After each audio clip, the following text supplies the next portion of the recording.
ಪರಮಾತ್ಮನೇ. ಆ ಕಾರಣಕ್ಕಾಗಿಯೇ ಪತಂಜಲಿ ಮಹರ್ಷಿಗಳು ಸ ಪೂರ್ವೇಶಾಮಪಿ ಗುರು ಕಾಲೇನ ಅನವಚ್ಛೇದ ಅನ್ನುವಂಥ ಮಾತನ್ನು ಯೋಗ ಸೂತ್ರದಲ್ಲಿ ಹೇಳಿದ್ದಾರೆ. ಸಾಮಾನ್ಯವಾಗಿ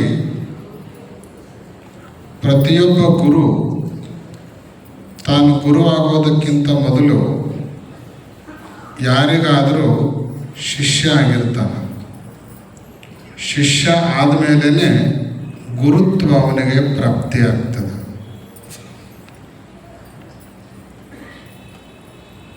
ಮತ್ತೊಂದು ಮಜಾ ಮಾತೇನು ಅಂದರೆ, ಯಾರಿಗೆ ಪಕ್ಕಾ ಶಿಷ್ಯ ಆಗಲಿಕ್ಕೆ ಬರೋದಿಲ್ವೋ ಅವರು ಪಕ್ಕಾ ಗುರುಗಳಾಗಲಿಕ್ಕೆ ಸಾಧ್ಯ ಇಲ್ಲ. ಯಾವ ವ್ಯಕ್ತಿ ಸರಿಯಾಗಿ ಶಿಷ್ಯನಾಗೋದಿಲ್ವೋ ಅವನು ಸರಿಯಾದ ಗುರು ಕೂಡ ಆಗಲಿಕ್ಕೆ ಸಾಧ್ಯ ಇಲ್ಲ. ಯಾರು ಎಷ್ಟು ಪರಿಪೂರ್ಣ ಶಿಷ್ಯರಾಗ್ತಾರೋ ಅವರು ಅಷ್ಟೇ ಪರಿಪೂರ್ಣವಾದ ಗುರುಗಳು ಕೂಡ ಆಗ್ತಾರೆ. ಅದಕ್ಕಾಗಿ ಪರಿಪೂರ್ಣ ಗುರು ಆಗಬೇಕು ಅನ್ನೋ ಬಯಕೆ ಇರೋ ಮನುಷ್ಯ ಮೊದಲು ಪರಿಪೂರ್ಣ ಶಿಷ್ಯನಾಗೋದನ್ನು ಕಲಿಬೇಕು.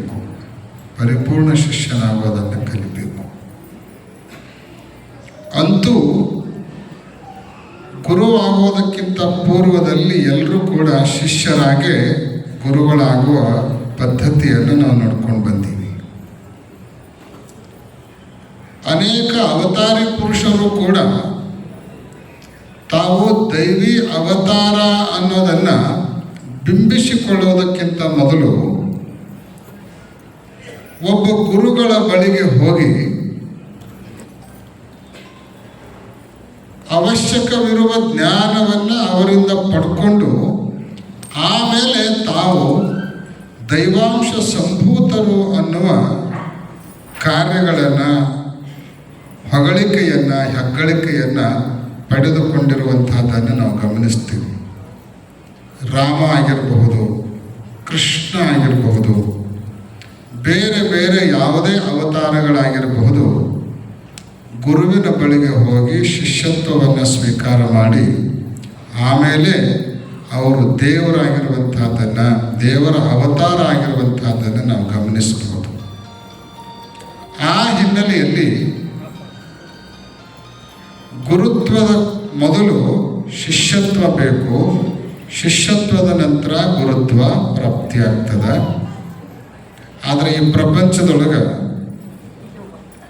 ಯಾರಿಗೂ ಶಿಷ್ಯರಾಗದೆ ಎಲ್ಲರಿಗೂ ಗುರುವಾದವನು ಯಾರು ಅಂದ್ರೆ ಅವ ಆದಿಶಿವ ಮಾತ್ರ. ಅವ ಯಾರಿಗೂ ಶಿಷ್ಯ ಆಗಿಲ್ಲ, ಅವನೆಲ್ಲರಿಗೂ ಗುರು. ಆ ಕಾರಣಕ್ಕನ ಅವನನ್ನು ದಕ್ಷಿಣಾಮೂರ್ತಯೇ ನಮಃ, ದಕ್ಷಿಣಾಮೂರ್ತಯೇ ನಮಃ. ಅವನ ಗುರು ಯಾರಾಗಕ್ಕೆ ಸಾಧ್ಯ? ಅವನಕ್ಕಿಂತ ಮೊದಲು ಯಾರು ಇಲ್ಲ ಅಂದಮೇಲೆ ಅವನ ಗುರು ಆಗಲಿಕ್ಕೆ ಯಾರೂ ಸಾಧ್ಯ ಇಲ್ಲ. ಆ ಕಾರಣಕ್ಕನೇ ಗುರು ಪೌರ್ಣಿಮೆಯ ಕಾರ್ಯಕ್ರಮದ ನಿಮಿತ್ತ ಸಾಯಂಕಾಲ ಸಮಾರಂಭದಲ್ಲಿ ಗುರುಗಳ ಪಾದ ಪೂಜೆಯನ್ನು ಮಾಡುವ ಮೊದಲು ಎಲ್ಲರೂ ಸೇರಿಕೊಂಡು ಆದಿ ಗುರುವಾಗಿರುವಂತಹ ಶಿವನ ಪೂಜೆಯನ್ನು ಮಾಡುವಂತಹ ಪದ್ಧತಿಯನ್ನು ಇಲ್ಲಿ ಪ್ರತಿ ವರ್ಷ ರೂಢಿಸಿಕೊಂಡು ಬಂದಿರುವಂತಹದ್ದು. ಬೆಳಗಿನ ಜಾವ ಆದಿ ಗುರುವಾದ ಶಿವನ ಪೂಜೆ, ಆಮೇಲೆ ಪರಂಪರಾನುಗತವಾಗಿ ಬಂದಿರುವಂತಹ ಗುರುಗಳ ಪಾದ ಪೂಜೆಯನ್ನು ನೆರವೇರಿಸಿ ಕಾರ್ಯಕ್ರಮವನ್ನು ಸಂಪನ್ನಗೊಳಿಸುವಂತಹದ್ದು ಕಳೆದ ಅನೇಕ ವರ್ಷಗಳಿಂದ ನಡೆದುಕೊಂಡು ಬಂದಿರುವಂತಹ ಪದ್ಧತಿ. ಬೆಂಗಳೂರಿನ ವಿಭೂತಿಪುರ ಮಠದ ಶ್ರೀಗಳವರು ಹೇಳಿದಂತೆ ವರ್ಷದ ಗುರುಪೂರ್ಣಿಮೆಗೆ ಈ ವರ್ಷದ ಗುರುಪೂರ್ಣಿಮೆಗೆ ಒಂದು ವ್ಯತ್ಯಾಸ ಏನು ಅಂದರೆ, ಪ್ರತಿ ವರ್ಷ ನಾವು ಶ್ರೀಶೈಲದಿಂದ ಬೆಂಗಳೂರಿಗೆ ಬಂದು ಗುರುಪೂರ್ಣಿಮೆಯನ್ನು ಆಚರಿಸ್ತಾ ಇದ್ವಿ. ಈ ವರ್ಷ ಕೈಲಾಸದಿಂದ ಬಂದು ಗುರುಪೂರ್ಣಿಮೆಯನ್ನು ಆಚರಿಸ್ತಾ ಇದ್ವಿ. ನಾವು ಅಷ್ಟೇ ಅಲ್ಲ, ನಮ್ಮ ಬೆಂಗಳೂರಿನ ಶ್ರೀಗಳವರು, ಶಿವಗಂಗೆಯ ಶ್ರೀಗಳವರು ಇವರೆಲ್ಲ ಕೈಲಾಸದ ಜೊತೆಗಿದ್ದರು. ಕೈಲಾಸ ಯಾತ್ರೆಯನ್ನು ಸಂಪನ್ನಗೊಳಿಸಿ ಬರುವಾಗ ನಾವು ಹಂಗೆ ಬಂದಿಲ್ಲ.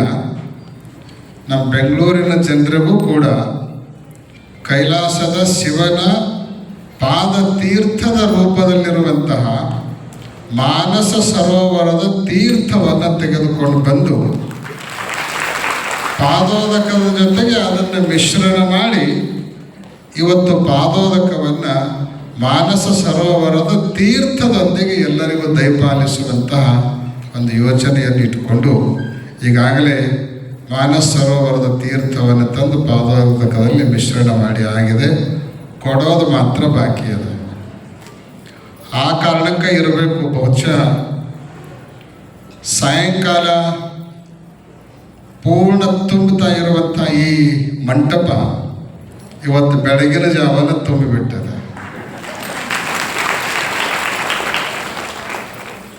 ಅಂದ್ರೆ ಮಾನಸ ಸರೋವರಕ್ಕೆ ಹೋಗಬೇಕು ಅಂದ್ರೆ ಎಷ್ಟು ಕಷ್ಟ ಅದ. ನಮ್ಮ ಕೆಲವರು ಸ್ವಾಮಿಗಳು ಕೇಳಿದ್ರೆ ಹೇಳ್ತಾರೆ ಅವ್ರು ಹೆಂಗೈತೆ ಅನ್ನೋದು ಪರಿಸ್ಥಿತಿ.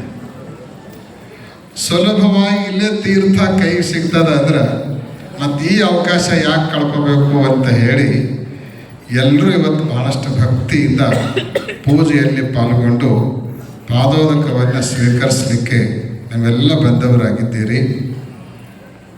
ಗುರುಪೂರ್ಣಿಮೆಯ ದಿನ ಗುರುಗಳಿಗೆ ಏನಾದರೂ ಅರ್ಪಣೆ ಮಾಡಬೇಕು ಅನ್ನುವಂತಹ ಸಂದೇಶವನ್ನು ಕೂಡ ವಿಭೂತಿಪುರ ಮಠದ ಶ್ರೀಗಳವರು ನಿಮಗೆಲ್ಲ ಹೇಳಿದ್ದಾರೆ. ಭೌತಿಕವಾಗಿ ಇರೋದನ್ನು ನೀವು ಎಷ್ಟು ಶಕ್ತಿ ಭಕ್ತಿ ಅನುಸಾರವಾಗಿ ಕೊಡ್ಬೋದು. ಆದರೆ ಗುರುಗಳಿಗೆ ಎಲ್ಲಕ್ಕಿಂತಲೂ ಮಿಗಿಲಾಗಿ ಅರ್ಪಣೆ ಮಾಡಬೇಕಾಗಿರುವಂಥದ್ದು ಏನು ಅಂದ್ರೆ ನಮ್ಮಲ್ಲಿ ಏನಾದರೂ ಕೆಟ್ಟದ್ದಿತ್ತು ಅಂದ್ರೆ ಅದನ್ನು ಬಿಡ್ತೀನಿ ಅಂತ ಪ್ರತಿಜ್ಞೆ ಮಾಡಿ ಇವತ್ತು ಬಿಟ್ಟರೆ ಅದೇ ನಿಜವಾಗಿರುವಂತಹ ಗುರುಗಳಿಗೆ ಕೊಡುವಂತಹ ದೊಡ್ಡ ಕಾಣಿಕೆ. ನಿಮ್ಮಲ್ಲಿ ಏನಾದರೂ ದುರ್ಗುಣಗಳಿದ್ರ ದುಶ್ಚಟಗಳಿದ್ರ ಅವುಗಳನ್ನು ವೇದಿಕೆ ಮೇಲೆ ಬಂದು ಹೇಳುವ ಅವಶ್ಯಕತೆನೂ ಇಲ್ಲ. ಯಾಕಂದ್ರೆ ಅದನ್ನು ಬಂದು ಹೇಳೋಕ್ಕೂ ಒಮ್ಮೆ ಅಭಿಮಾನ ಕಾಡ್ತಿರ್ತದೆ. ಆದರೆ ಇಲ್ಲಿ ತನಕ ಇದನ್ನೆಲ್ಲ ಮಾಡ್ತಿದ್ದಪ್ಪ ಇವ ಅಂತ ಎಲ್ಲರಿಗೂ ಗೊತ್ತಾಗತ್ತದ. ಅದಕ್ಕೆ ಜನರ ಮುಂದೆ ನೀವು ಹೇಳುವ ಅವಶ್ಯಕತೆನೂ ಇಲ್ಲ. ಅಲ್ಲೇ ಕುಳಿತುಕೊಂಡು ನೀವು ಮನುಷ್ಯನೊಳಗೂ ಸಂಕಲ್ಪ ಮಾಡಿ ನನ್ನ ಆರೋಗ್ಯಕ್ಕೆ ನನ್ನ ಕೀರ್ತಿಗೆ ಕಂಟಕವಾಗಿರುವಂಥ ಇಂಥ ಒಂದು ಗುಣ ಇಲ್ಲಿ ತನಕ ನನಗೆ ಗೊತ್ತಿರಲಾರ್ದಂಗ ಅಥವಾ ನನ್ನ ಮೇಲೆ ಹಾವಿಯಾಗಿ ನನ್ನ ಮನಸ್ಸನ್ನು ಸೇರಿಕೊಂಡಿತ್ತು. ಇವತ್ತಿನಿಂದ ಅದನ್ನು ನಾನು ಬಿಟ್ಟು ಬಿಡ್ತೀನಿ ಅಂತ ನೀವು ಸಂಕಲ್ಪ ಮಾಡಿದ್ರೆ ಅದು ಗುರುಗಳಿಗೆ ಕೊಡುವಂತಹ ದೊಡ್ಡ ಕಾಣಿಕೆ ಅಂತ ತಿಳ್ಕೊಂಡು ನಾನು ಸಂದರ್ಭದಲ್ಲಿ ಹೇಳಲಿಕ್ಕೆ ಬಯಸ್ತೀವಿ. ಅದರ ಜೊತೆಗೆ ಶಕ್ತ್ಯಾನುಸಾರ ಭಕ್ತ್ಯಾನುಸಾರ ಭೌತಿಕ ಪದಾರ್ಥಗಳ ವಸ್ತುಗಳ ರೂಪದಲ್ಲಿಯೂ ಕೂಡ ಭಕ್ತರು ತಮ್ಮದೇ ಆಗಿರುವಂಥ ಕಾಣಿಕೆಯನ್ನು ಅರ್ಪಣೆ ಮಾಡ್ತಾ ಬಂದವರಾಗಿದ್ದಾರೆ. ನೀವು ಅರ್ಪಣೆ ಮಾಡಿರುವಂತಹ ಕಾಣಿಕಾ ರೂಪದ ಎಲ್ಲ ಪದಾರ್ಥಗಳು ಶ್ರೀಶೈಲದಲ್ಲಿ ಜಗದ್ಗುರುಗಳು ಹಾಕ್ಕೊಂಡಿರುವಂಥ ಏನು ಅಭಿವೃದ್ಧಿ ಕಾರ್ಯಗಳಿದಾವಲ್ಲ 360 ರೂಮುಗಳನ್ನು ಕಟ್ತಾ ಇದ್ದೀವಿ ನಾವು. ಬಂದು ಜನರಿಗೆ ಉಳ್ಕೊಳ್ಳೋಕೆ ಅನುಕೂಲ ಆಗಬೇಕಂತ ಹೇಳಿ. ಆಮೇಲೆ ಯಾರಾದರೂ ಬಂದ್ರೆ ಅಲ್ಲೇನಾದರೂ ಆರೋಗ್ಯ ತಪ್ಪಿದ್ರೆ ತಕ್ಷಣ ಅವರಿಗೆ ಚಿಕಿತ್ಸೆ ಸಿಗಬೇಕು ಅಂತ ಹೇಳಿ ಒಂದು ಮಲ್ಟಿ ಸ್ಪೆಷಾಲಿಟಿ ಹಾಸ್ಪಿಟಲ್ ಕೂಡ ಪೀಠದಿಂದ ನಿರ್ಮಾಣ ಮಾಡುವಂತಹ ಯೋಜನೆಯನ್ನು ನಾವು ಹಾಕ್ಕೊಂಡಿದ್ದೇವೆ. ಜೊತೆಗೆ ಅಲ್ಲೊಂದು ರೆಸಿಡೆನ್ಷಿಯಲ್ ಸ್ಕೂಲನ್ನು ಕೂಡ ಪ್ರಾರಂಭಿಸುವಂತಹ ಯೋಜನೆಯನ್ನು ಹಾಕ್ಕೊಂಡು ಈಗಾಗಲೇ ಯಾತ್ರೆ ನಿವಾಸ ಮತ್ತು ಕಂಬಿ ಮಂಟಪ ಹಾಗೂ ಹಾಸ್ಪಿಟಲ್ ಕಟ್ಟಡ ಕಾರ್ಯ ಪ್ರಾರಂಭವಾಗಿದೆ.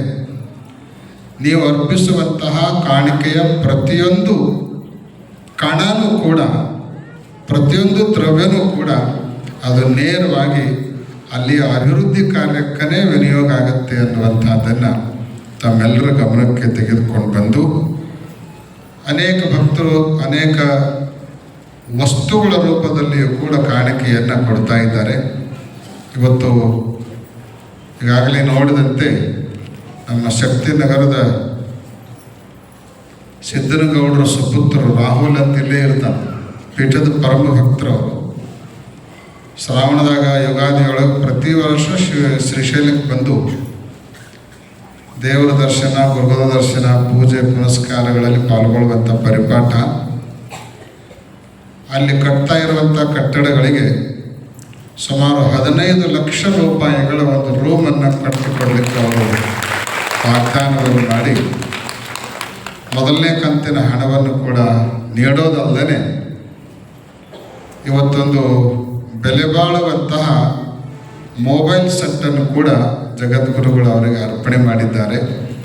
ಅದು ಯಾವುದಕ್ಕಾಗಿ ಅಂತ ಕೇಳಿದರೆ, ಇಂಥ ವಿಶೇಷ ಕಾರ್ಯಕ್ರಮದಲ್ಲಿ ಉತ್ತಮ ಭಾವಚಿತ್ರಗಳನ್ನು ತೆಗೆದು ನಿಮಗೆಲ್ಲ ಕಳಿಸೋದಕ್ಕೆ ಅನುಕೂಲ ಆಗಲಿ ಅಂತ ತಿಳ್ಕೊಂಡು ಚಲೋ ಕ್ಯಾಮ್ರಾ ಇರುವಂಥ ಮೊಬೈಲ್, ಅದಕ್ಕೆ ಅದರದೇ ಆಗಿರುವಂಥ ಲೆನ್ಸ್ ಕೂಡ ಇದೆ. ನಮಗೆ ಮಾತಾಡೋಕ್ಕೆ ಮೊಬೈಲ್ ಅದಾವೆ ನಮ್ಮ ಹತ್ರ, ಆದರೆ ಈ ಕಾರ್ಯಕ್ರಮಕ್ಕೆ ವಿನಿಯೋಗ ಮಾಡಬೇಕು, ಅದಕ್ಕೆ ಅನುಕೂಲ ಆಗಬೇಕು ಅನ್ನೋ ಉದ್ದೇಶವನ್ನು ಇಟ್ಕೊಂಡು ಲೆನ್ಸ್ ಕೂಡ ಇರುವಂತಹ ಒಂದು ಒಳ್ಳೆಯ ವಿವೋ ಕಂಪ್ನಿಯ ಮೊಬೈಲ್ ಸೆಟ್ಟನ್ನು ನಮ್ಮ ಶಕ್ತಿನಗರದ ಸಿದ್ದನಗೌಡರ ಸುಪುತ್ರ ರಾಹುಲ್ ತಂದು ತಮ್ಮ ಸ್ನೇಹಿತರೊಂದಿಗೆ ಅರ್ಪಣೆ ಮಾಡಿದ್ದಾನೆ. ಅವನಿಗೆ ವಿಶೇಷ ಸನ್ಮಂಗಲಗಳನ್ನು ಹಾರೈಸ್ತಾ ಇದ್ದೇವೆ. ಹಾಗೆಯೇ ನಮ್ಮ ಸುರಪುರದಿಂದ ಸುರೇಶ್ ಸಜ್ಜನ್ ಅವರು ಬಂದಿದ್ದಾರೆ.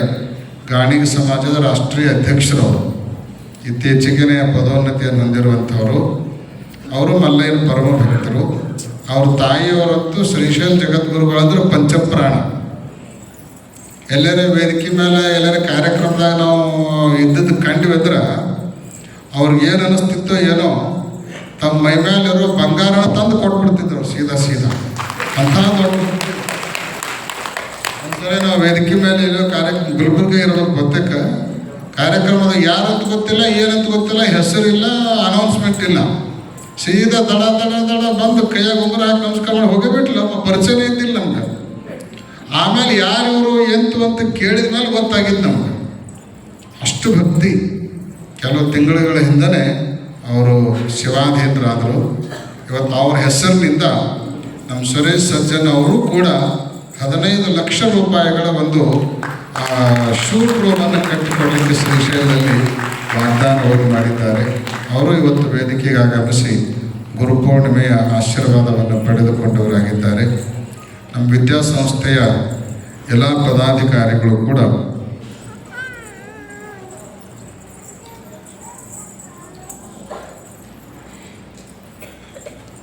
ವಿದ್ಯಾಸಂಸ್ಥೆಯ ಹರಿಹರದ